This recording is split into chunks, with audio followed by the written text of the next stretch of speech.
तो अच्छी बात है कि लोग स्वागत कर रहे हैं और ख़ासतौर पर जिनका सबसे ज़्यादा स्टेक है ये वक्फ बोर्ड में, जो सबसे बड़े भागीदार हैं, वो लोग भी स्वागत कर रहे हैं। इसी पर आज हम चर्चा कर रहे हैं। हमारे साथ हमारे सलाहकार संपादक विनोद मिश्र जी यहाँ पर स्टूडियो में जुड़े हुए हैं। साथ में धनंजय गिरी जी, भारतीय जनता पार्टी के प्रवक्ता, हमारे साथ जुड़ रहे हैं। बहुत बहुत स्वागत धनंजय गिरी जी इस चर्चा में। और विजय कौशिक जी, कांग्रेस के नेता, भी हमारे साथ इस चर्चा में जुड़ चुके हैं। बहुत बहुत स्वागत विजय जी। मैं चर्चा को विस्तार देता हूँ विनोद जी के जरिए। विनोद जी, जिस तरह से पारदर्शिता लाने के लिए इस संशोधन की तैयारी है और अब तो इसकी कॉपी भी संसद के सदस्यों को दे दी गई है, हम ये देख रहे हैं कि राजनीति करने वालों ने विरोध तो किए, लेकिन जो इसमें सबसे बड़े भागीदार हैं, अभी उनकी बातें भी हमने सुनवाई, वो इसका स्वागत कर रहे हैं। उनको इसकी जरूरत महसूस हो रही है।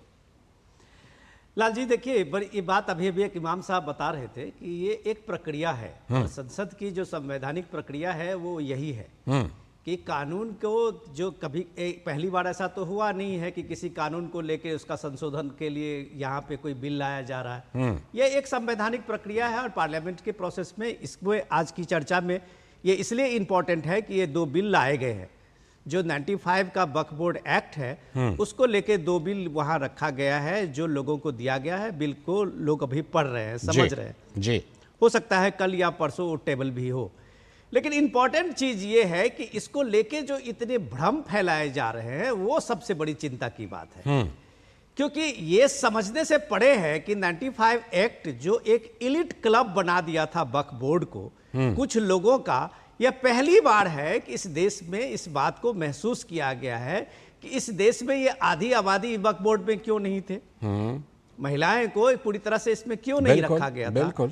इसमें जो पसमंदा मुस्लिम समाज के लोग हैं, इसमें बोहरा समाज के लोग हैं, इसमें कई मुस्लिम कम्युनिटी के भी लोग हैं, उसको वक्फ बोर्ड में क्यों नहीं रखा गया था। तो इन सब सारे सवालों को लेके, और सबसे बड़ी बात जो अभी आप सुन रहे थे उत्तराखंड वक्फ बोर्ड के अध्यक्ष का जो बात कह रहे थे, जो करप्शन को लेके, कि वो जो एक असीमित अधिकार को लेके ये बात बनी थी वक्फ में, जो हम लोगों ने कल परसों भी चर्चा की थी कि पूरे के गांव जो है वक्फ अपना वो जो एक्ट है उनका 5, उस एक्ट के तहत वो दावा ठोक देते थे जिसकी सुनवाई भी किसी कोर्ट में नहीं है। तो ये लोकतांत्रिक देश में क्या इस तरह के कानून, चाहे जिस मकसद से बनाया गया हो, आने वाले समय में अगर उस पर विचार ना हो, उसकी चर्चा ना हो, तो ये माना जाएगा कि ये देश जो है क्या एक इलिट क्लब से चलेगा, जिसमें कुछ लोगों के स्वार्थ को लेके और कुछ वोट बैंक की सियासत को लेके आप इस तरह के फैसले किए, इस तरह का एक्ट बनाए और इससे लाखों लोग अभी प्रभावित हो रहे हैं, प्रताड़ित हो रहे हैं। ठीक है विजय जी, आज मैं ये नहीं पूछूंगा कि कैसे वक्फ बोर्ड का गठन हुआ, आज ये भी नहीं पूछूंगा कि 1995 में क्या किया गया संशोधन के जरिए, और आज ये भी नहीं पूछूंगा कि 2013 में क्या किए और 2014 में क्या की कांग्रेस की सरकार ने। आज सीधा पूछूंगा कि जो संशोधन, जो सुधार के लिए सरकार प्रस्ताव लाई है, कांग्रेस उसका समर्थन करेगी कि नहीं करेगी। देखिए, सबसे पहली बात यह है कि हमारा देश एक लोकतांत्रिक देश है, बेशक, और लोकतांत्रिक देश में किसी के खिलाफ या किसी भी चीज को लेकर कोई कानून लाया जा रहा है तो उन लोगों से पहले बातचीत होनी चाहिए। कांग्रेस केवल लोकतांत्रिक प्रक्रिया में इस बात में विश्वास रखती है, पहली बात।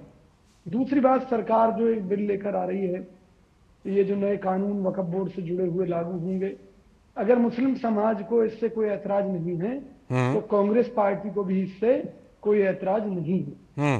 लेकिन अगर मुस्लिम समाज ऐतराज करता है और उनकी बातें जायज हैं तो निश्चित तौर पर कांग्रेस पार्टी उनकी लड़ाई लड़ेगी, उसी तरह लड़ेगी जिस तरह से देश की हर समस्या को लेकर हम लड़ाई लड़ते रहे। जिस तरह के वर्चुअल रेफरेंडम की आप मांग कर रहे हैं, हिंदू कोड बिल लाने के समय इस तरह से हिंदू समुदाय कोई बात को सुने थे कि हिंदू इसके पक्ष में है कि नहीं?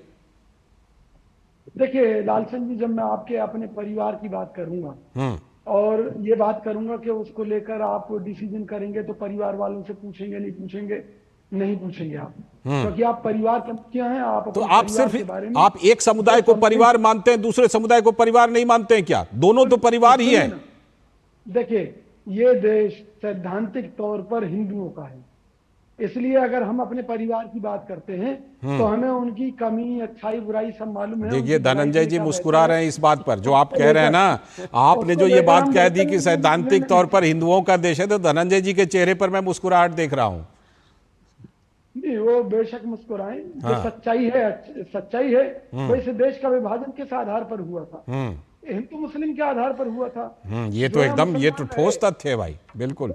बड़ी सीधी सी बात है, जो यहाँ मुस्लिम रह गए वो इस आधार पर रहे कि वो हमारे छोटे भाई की तरह रहेंगे, क्योंकि उनके पूर्वज हिंदू थे और उनको जबरन मुसलमान बनाया गया था। उनकी जड़ें हिंदुस्तान में जुड़ी हुई हैं, इसलिए वो छोटे भाई की तरह यहाँ रहना चाहते हैं। तो भाई छोटे भाई के तो छोटे भाई को तीसरे नंबर का प्रॉपर्टी डीलर कैसे बना दिया विजय जी?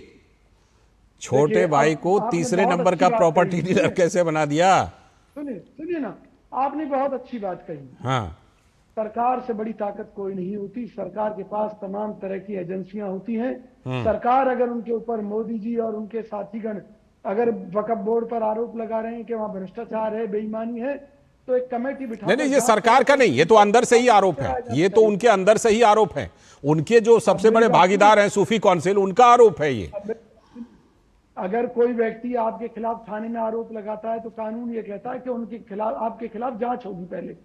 तो वक्फ बोर्ड के खिलाफ पहले जांच बिठानी चाहिए थी सरकार को, और उस जांच का रिजल्ट देश के सामने रखना चाहिए। और जब बोर्ड जो है, जब बोर्ड पूरा का पूरा गांव घोषित कर दे, 1500 साल पुराने मंदिर को पर दावा ठोक दे, ताजमहल पर दावा ठोक दे, तो पहले उसकी जांच कराएं या पहले उसमें जो कानून में गड़बड़ी है उसको ठीक करें? मैं लौटता हूं आपके पास, लौटता हूं आप। हाँ, इस तरह के मुद्दों का यही जवाब है कि मुसलमान कब बने और हिंदू कब से है इस देश में।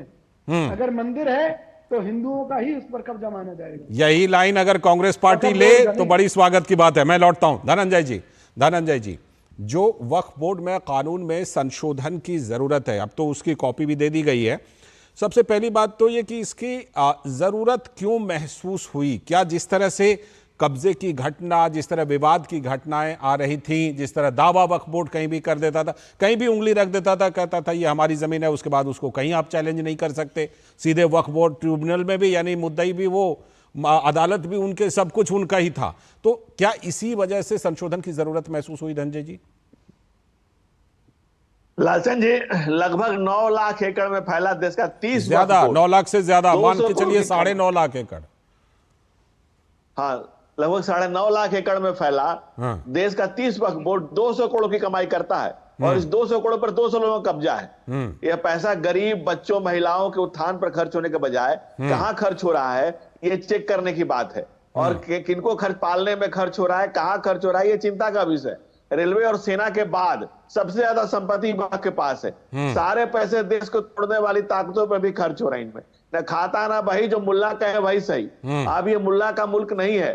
दूसरी बात, अंग्रेजों ने इनकी कारगुजारियों को समझ लिया था।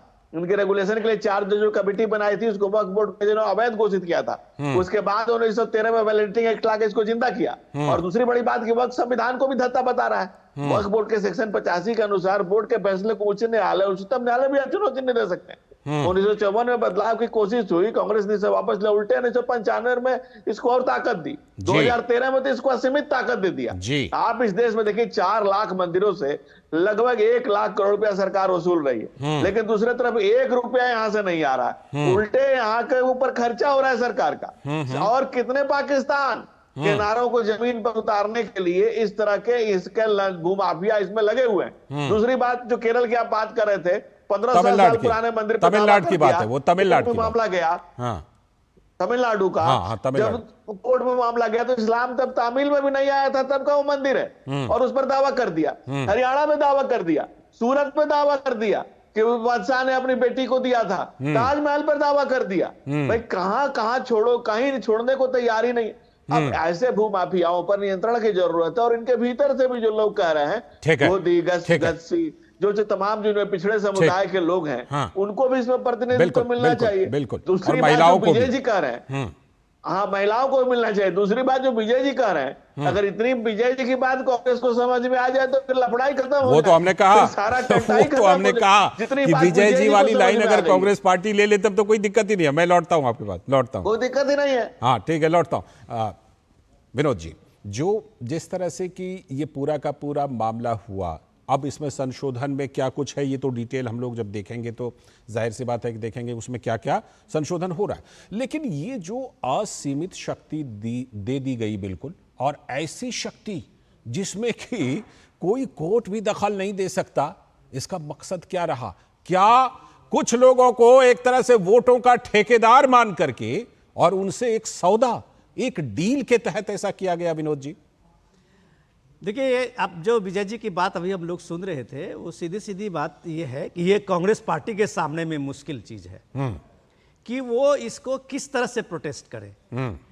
प्रोटेस्ट इसलिए कि उनके सामने में सीधा है कि वक्फ का जो मामला होता है, अल्लाह का की जो संपत्ति होती है जी।